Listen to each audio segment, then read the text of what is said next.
Ia pernah menangis kelaparan bersama orang tuanya. Ia pernah bersumpah, jika suatu hari kaya, ia akan membahagiakan mereka. Namun ketika uang datang, nama besar melejit dan hidupnya berubah mewah.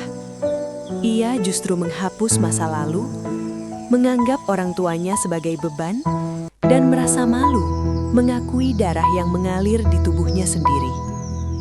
Ia tidak sadar, satu keputusan sombong itu akan membuat hidupnya hancur dalam sekejap, dengan penyesalan yang tak akan pernah bisa ditebus. Assalamualaikum warahmatullahi wabarakatuh. Sahabat semua, kisah yang akan Anda dengarkan hari ini bukan sekadar cerita pengantar tidur. Ini adalah kisah yang menampar nurani tentang bagaimana kekayaan bisa mengubah hati dan bagaimana kesuksesan seringkali membuat manusia lupa dari mana ia berasal. Cerita ini berbicara tentang seorang anak yang diangkat derajatnya oleh doa orang tua. Dibesarkan dengan pengorbanan yang tak pernah tercatat, namun justru membalas semua itu dengan sikap dingin dan lupa diri ketika hidupnya berada di puncak. Sebelum kita masuk ke dalam kisah yang menyesakan ini, kami mohon dukungan Anda untuk channel ini. Klik tombol subscribe, tekan like, dan bagikan video ini kepada orang-orang terdekat Anda. Dukungan kecil dari Anda sangat berarti agar semakin banyak hati yang tersentuh dan tersadar. Kami juga ingin mendengar suara Anda. Tuliskan di kolom komentar dari kota atau negara mana Anda menonton video ini. Interaksi Anda membantu kami terus menghadirkan kisah-kisah penuh makna. Sekarang, siapkan hati Anda. Mari kita mulai kisahnya. Raka lahir di sebuah desa kecil yang bahkan jarang disebut di peta. Rumahnya berdinding papan rapuh, beratapkan seng berkarat yang bocor setiap kali hujan turun. Saat malam datang, angin bebas masuk melalui celah-celah kayu, membuat tubuh kecil Raka menggigil di atas tikar usang yang sudah bertahun-tahun dipakai keluarganya. Ayahnya, Pak Wiryo, hanyalah buruh bangunan serabukan. Jika ada proyek, mereka makan. Jika tidak, mereka bertahan dengan nasi dan garam. Tangannya kasar, penuh kapalan, dan sering berdarah karena semen dan batu. Namun setiap pulang kerja, ia selalu menyempatkan diri mengelus kepala Raka sambil bertanya, "Sekolahmu bagaimana, Nak?" Ibunya, Bu Sari, mencuci pakaian tetangga dari pagi hingga sore. Tangannya selalu basah dan pecah-pecah. Punggungnya sering sakit, tapi wajahnya jarang menunjukkan keluhan. Baginya lelah bukan alasan untuk berhenti berdoa. Setiap subuh, sebelum matahari terbit, Bu Sari sudah duduk di sudut rumah dengan mukena lusuhnya. Ia menatap Raka yang masih tertidur, lalu berdoa lirih. Seolah tak takut Allah tak mendengar jika ia berbicara terlalu keras. Ya Allah, jika hidup kami harus begini, aku ikhlas. Tapi jangan biarkan anakku merasakan pahitnya kemiskinan seperti kami. Raka tumbuh sebagai anak yang cerdas, tapi penuh rasa minder. Ia sering diejek teman-temannya karena sepatu usangnya, karena seragamnya yang mulai memudar warnanya. Pernah suatu hari, Raka pulang dengan mata sembab karena diejek anak orang kaya. Ia berkata pelan pada ibunya, "Bu, Raka malu jadi orang miskin." Bu Sari memeluknya erat, menahan air mata. "Nak, kemiskinan bukan aib. Yang aib itu kalau kita lupa diri." Kalimat itu tertanam dalam-dalam di hati Raka. Namun kelak, justru akan menjadi kalimat yang paling ia langgar. Ayah dan ibunya terus berjuang, bukan demi hari ini, tapi demi masa depan Raka. Mereka tak pernah tahu apakah pengorbanan itu akan dibalas. Mereka hanya yakin satu hal, doa orang tua tak pernah sia-sia. Dan saat itu, mereka belum tahu bahwa doa mereka akan mengangkat Raka setinggi langit. Namun juga akan menguji hatinya sedalam jurang. Kesuksesan Raka datang cepat. Terlalu cepat untuk seseorang yang belum selesai berdamai dengan masa lalunya. Usahanya di kota besar berkembang pesat. Dalam waktu singkat, namanya dikenal sebagai pengusaha muda yang cerdas dan berani mengambil resiko. Uang mengalir deras, jauh lebih banyak dari yang pernah ia bayangkan saat tidur di atas tikar lusuh dulu. Apartemen mewah, mobil mahal, jam tangan bernilai ratusan juta, semuanya kini menjadi bagian dari hidupnya. Raka mulai terbiasa makan di restoran elit, berbincang dengan orang-orang berdasi, dan menghadiri acara yang penuh kilauan lampu. Di dunia baru ini, tidak ada tempat untuk cerita tentang rumah reyot dan orang tua miskin. Awalnya Raka masih mengirim uang ke desa. Ia masih menjawab telepon ibunya, meski sering terburu-buru. Namun perlahan, nada suaranya berubah. Bukan lagi hangat, melainkan formal, dingin, dan terkesan terganggu. Ketika ibunya berkata rindu, Raka menjawab singkat. "Iya Bu, nanti ya, Raka lagi sibuk." Padahal kesibukan itu seringkali hanya makan malam panjang bersama rekan bisnis. Raka mulai jarang pulang. Ia selalu punya alasan, jadwal padat, perjalanan luar kota, atau rapat mendadak. Yang sebenarnya ia hindari bukan jarak, melainkan rasa malu. Ia takut orang-orang di lingkarannya melihat siapa ayah dan ibunya sebenarnya. Pakaian sederhana, bahasa desa, dan wajah lelah yang tak pernah cocok dengan dunia glamor yang ia bangun. Suatu hari, ibunya nekat datang ke kota. Ia berdiri canggung di lobi gedung tinggi tempat Raka bekerja. Pakaiannya sederhana, sendalnya sudah menipis. Raka melihatnya dari kejauhan, dan dadanya mendadak sesak. Bukan karena rindu, tapi karena panik. Ia membawa ibunya ke sudut sepi, berbicara dengan suara ditekan. "Bu, lain kali jangan kesini tanpa bilang. Ini kantor, bukan rumah." Ibunya hanya mengangguk. Matanya berkaca-kaca. "Ibu cuma kangen." Raka menghela nafas, lalu memberikan uang dan menyuruh ibunya pulang. Tidak ada pelukan, tidak ada tanya kabar. Hanya transaksi. Sejak hari itu, Raka semakin menjaga jarak. Dalam benaknya, orang tua bukan lagi sumber kekuatan, melainkan bayangan masa lalu yang ingin ia hapus. Ia lupa satu hal penting. Semakin tinggi ia naik, semakin sakit jatuhnya nanti. Dan pada titik itu, Raka masih merasa dirinya tak tersentuh oleh apapun, termasuk oleh doa dan air mata orang tuanya sendiri. Waktu berjalan, dan jarak antara Raka dan orang tuanya semakin lebar. Rumah sederhana di desa itu semakin sepi. Ayah Raka tak lagi sekuat dulu. Tubuhnya sering gemetar, napasnya pendek, dan batuknya tak pernah benar-benar sembuh.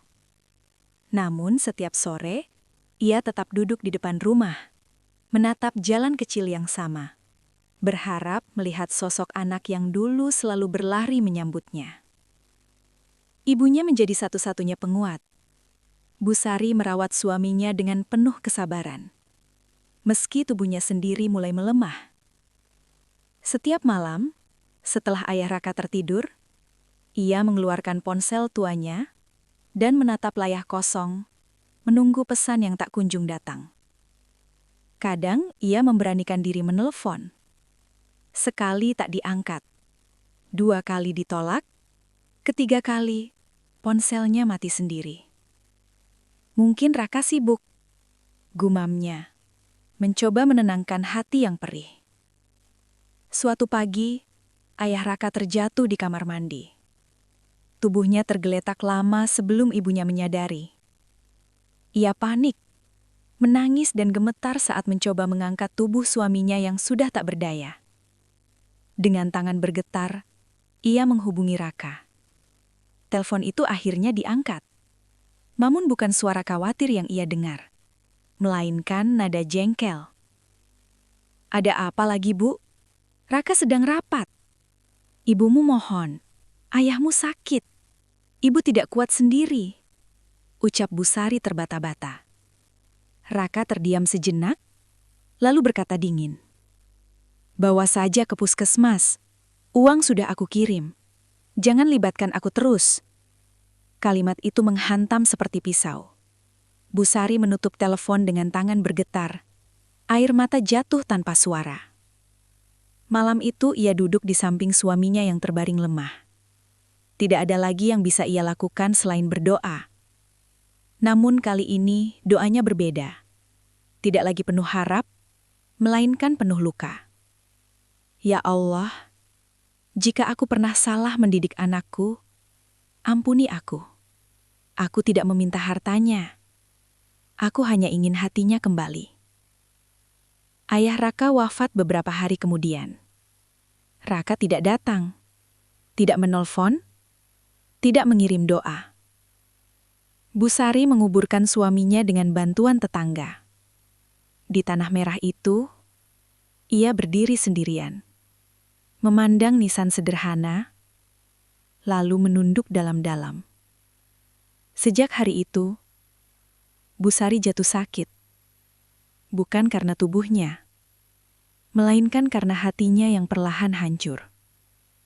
Dan di kota, Raka tetap hidup dalam gemerlap, tanpa tahu bahwa satu persatu akar yang menopangnya sedang dicabut oleh takdir. Kehancuran itu tidak datang dengan suara keras. Ia datang diam-diam, seperti retakan kecil yang diabaikan. Hingga suatu hari, bangunan megah itu runtuh tanpa ampun. Awalnya hanya satu masalah, satu proyek besar yang gagal. Raka menganggapnya biasa, terlalu percaya diri, terlalu yakin bahwa uang dan nama besarnya bisa menutup segalanya. Namun masalah itu menjalar. Investor mulai menarik dana. Rekan bisnis yang dulu menepuk pundaknya, kini menghindar. Panggilan telepon yang biasanya ramai mendadak sepi. Rapat-rapat dibatalkan. Janji-janji menguap. Dalam hitungan minggu, arus kas macet. Tagihan menumpuk. Utang membengkak. Raka mulai gelisah. Tidurnya tak nyenyak. Makan tak lagi terasa nikmat. Untuk pertama kalinya sejak lama, ia merasakan ketakutan yang nyata. Bukan takut miskin, tapi takut kehilangan segalanya. Puncaknya datang saat surat resmi itu tiba. Penyitaan aset, pembekuan rekening, gugatan hukum. Raka terduduk lama di ruang kerjanya yang dulu megah. Dinding kaca, meja mahal, semua terasa kosong. Ia menatap pantulan dirinya sendiri. Lelaki yang pernah merasa paling berkuasa, kini tak punya pegangan apapun. Ia mencoba menghubungi rekan-rekannya. Tak ada yang mengangkat. Ia mendatangi mereka. Pintu tertutup. Di saat paling gelap itu, satu wajah muncul di benaknya. Ibunya. Untuk pertama kalinya setelah bertahun-tahun, Raka merasa kecil. Ia teringat rumah kayu, suara lembut ibunya, dan tangan kasar ayahnya. Ia sadar semua tempat berpaling darinya, kecuali satu yang dulu ia tinggalkan. Dengan sisa uang yang ada, Raka pulang ke desa. Jalanan terasa lebih sempit. Rumah-rumah tampak lebih tua. Saat ia tiba di depan rumah masa kecilnya, jantungnya berdegup kencang. Namun pintu itu terkunci. Halaman ditumbuhi rumput liar. Tetangga mendekat dan berkata pelan, "Ibumu sudah meninggal 2 minggu lalu, setelah lama sakit." Kaki Raka lemas. Dunia seakan berhenti berputar. Ia tidak jatuh karena bangkrut. Ia jatuh karena terlambat pulang. Dan saat itu, Raka baru mengerti. Kehancuran sejati bukan kehilangan harta, melainkan kehilangan tempat kembali. Raka berdiri kaku di depan 2 gundukan tanah merah yang masih basah. Tidak ada sambutan. Tidak ada suara ibu memanggil namanya. Tidak ada ayah yang duduk di teras sambil menunggu senja. Yang tersisa hanyalah nisan sederhana dengan nama yang selama ini ia hindari. Orang-orang yang dulu menjadi alasan ia bisa berdiri setinggi itu. Langit sore terasa berat. Angin berhembus pelan, seolah ikut membawa penyesalan yang tak tertahankan. Raka berlutut. Tangannya gemetar saat menyentuh tanah makam ibunya. Untuk pertama kalinya setelah sekian lama, ia menangis tanpa menahan diri. "Ibu, Raka pulang." Namun tak ada jawaban. Ia teringat setiap panggilan yang diabaikan, setiap pesan yang dibaca lalu dihapus, setiap kali ia memilih gengsi daripada pelukan. Semua itu kini berputar tanpa ampun di kepalanya. Raka bersujud. Dahinya menempel tanah. Maafkan Raka. Raka bodoh. Raka sombong. Ia menyadari satu hal yang menyesakan. Uang yang dulu ia banggakan tak bisa membeli 1 detik kebersamaan. Jabatan yang ia kejar tak bisa memanggil kembali doa ibu. Hari-hari berikutnya, Raka hidup dalam kehampaan. Ia menjual sisa harta untuk bertahan. Namun rasa bersalah lebih berat daripada kemiskinan. Setiap malam ia terbangun oleh mimpi. Melihat ibunya berdiri di kejauhan. Tersenyum lelah. Lalu pergi tanpa menoleh. Ia mulai membantu di masjid desa. Membersihkan halaman, mengangkat air, dan mengantar makanan untuk tetangga yang sakit. Bukan untuk pencitraan, bukan untuk pujian, tapi sebagai hukuman yang ia berikan pada dirinya sendiri. Raka tahu, semua itu tak akan menebus apapun. Ia tidak berharap diampuni manusia. Ia hanya berharap suatu hari nanti Allah mengampuni kedurhakaannya. Di hadapan makam itu, Raka berjanji, jika hidup masih memberinya sisa waktu, ia tak akan lagi mengukur nilai manusia dengan harta, dan tak akan mengulangi dosa yang sama. Namun janji itu lahir dari kesadaran paling pahit. Sebagian kesalahan tak bisa diperbaiki. Hanya bisa disesali sampai akhir hayat. Sahabat semua, kisah ini bukan sekadar cerita tentang seorang anak yang jatuh setelah menjadi kaya. Ini adalah peringatan keras tentang bagaimana kesuksesan dapat membutakan hati, dan bagaimana kesombongan perlahan menghapus rasa syukur serta bakti kepada orang tua. Ingatlah, sebesar apapun pencapaian kita hari ini, semua itu berdiri di atas doa dan pengorbanan orang tua. Ketika kita mulai merasa malu pada asal-usul kita, saat itulah kita sedang menggali kehancuran kita sendiri. Jangan pernah menunggu kehilangan untuk belajar menghargai. Jangan menunggu nisan menjadi tempat meminta maaf. Selagi orang tua masih hidup, peluklah mereka. Dengarkan keluh kesahnya dan hadirkan waktu. Karena itulah harta yang tak tergantikan. Terima kasih telah menonton hingga akhir. Jika kisah ini menyentuh hati Anda, silakan tekan tombol like, subscribe, dan bagikan video ini agar semakin banyak orang tersadar. Sampai jumpa di video berikutnya. Semoga kita semua dijauhkan dari dosa durhaka.